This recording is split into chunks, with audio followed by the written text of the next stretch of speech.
Salut et bienvenue. Aujourd'hui on va parler d'une question vraiment passionnante. Comment tu construis ton identité quand tu grandis entre plusieurs cultures? Pour répondre à cette question, on va regarder de près une étude fascinante menée à Francfort sur de jeunes Marocaines et Marocains qui vivent en Allemagne. Alors, qui es-tu vraiment? C'est une question que tout le monde connaît.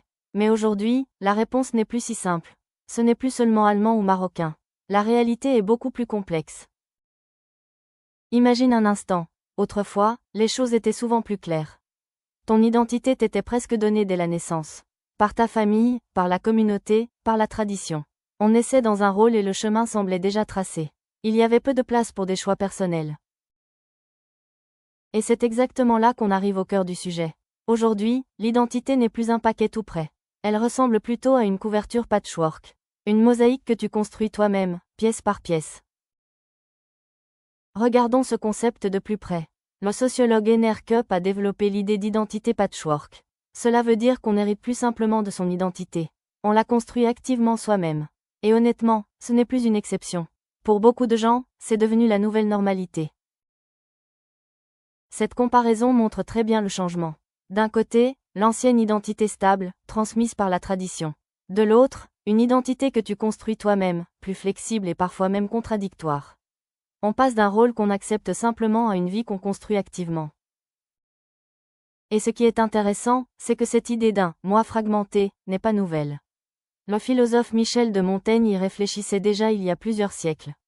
Sa citation décrit très bien ce sentiment d'être composé de nombreuses petites parties différentes. Passons maintenant du concept général à un exemple concret. Comment cela se présente dans le contexte du Maroc?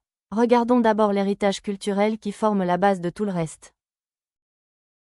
Et ici apparaît un autre élément très important, l'identité situationnelle. Le sociologue John Waterbury l'a décrite. Dans une société complexe comme celle du Maroc, il est très important de savoir quelle partie de ton identité tu montres dans quelle situation. C'est une forme de sens social. Ici, on voit en quelque sorte les ressources culturelles qui entrent en jeu. Il existe différentes idées, parfois même en concurrence. Par exemple le discours salafiste, qui insiste sur une identité islamique très traditionnelle. Ou le discours amazigh, qui met en avant la culture berbère. Autrement dit, il n'existe pas une seule culture marocaine, mais toute une diversité de références possibles. Maintenant, faisons un saut. L'histoire se déplace du Maroc vers l'Allemagne. Regardons comment ce travail sur l'identité a évolué au fil des générations. Cette chronologie montre bien le développement. D'abord la première génération de travailleurs immigrés, qui pensaient souvent retourner dans leur pays. Ensuite la deuxième génération, qui devait construire un pont entre deux mondes. Et enfin la troisième génération, née en Allemagne, pour qui l'allemand est la langue maternelle. Chaque génération a dû résoudre ses propres défis. Comment la religion s'intègre-t-elle dans cette identité patchwork moderne? Ici, les choses deviennent très concrètes, car nous regardons les données de l'étude, une enquête menée auprès de 300 jeunes germano-marocains.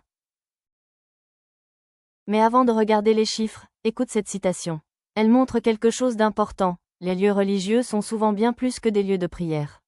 Ce sont aussi des lieux de rencontre, un sentiment d'appartenance, ou simplement une pause dans la vie quotidienne. Les données montrent une tendance intéressante. Plus le niveau d'éducation est élevé, par exemple avec un diplôme universitaire, moins les gens prient tous les jours en moyenne. Mais pour le jeûne pendant le ramadan, c'est complètement différent. Là, le niveau reste très élevé dans tous les groupes. Cela montre que le jeûne fonctionne comme un point d'ancrage culturel et communautaire très important. C'est une expérience forte qui rassemble les gens chaque année. Et c'est exactement le point central. Ici, on voit l'identité patchwork en action. Les gens n'adoptent pas simplement tout un système religieux. Ils choisissent certains éléments qui correspondent à leur propre vie.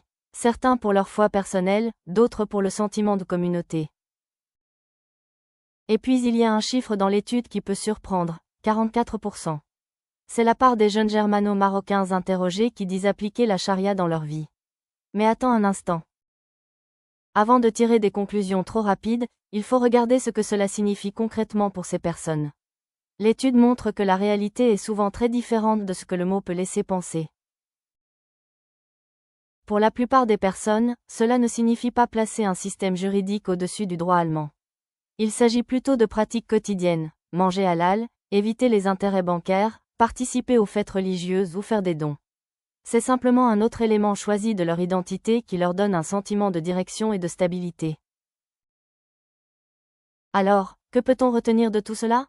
Rassemblons les différentes idées et regardons quel type d'identité se forme ici. La première chose importante est peut-être la suivante: il faut abandonner l'ancien cliché d'être coincé entre deux mondes. Cette image est trop simple.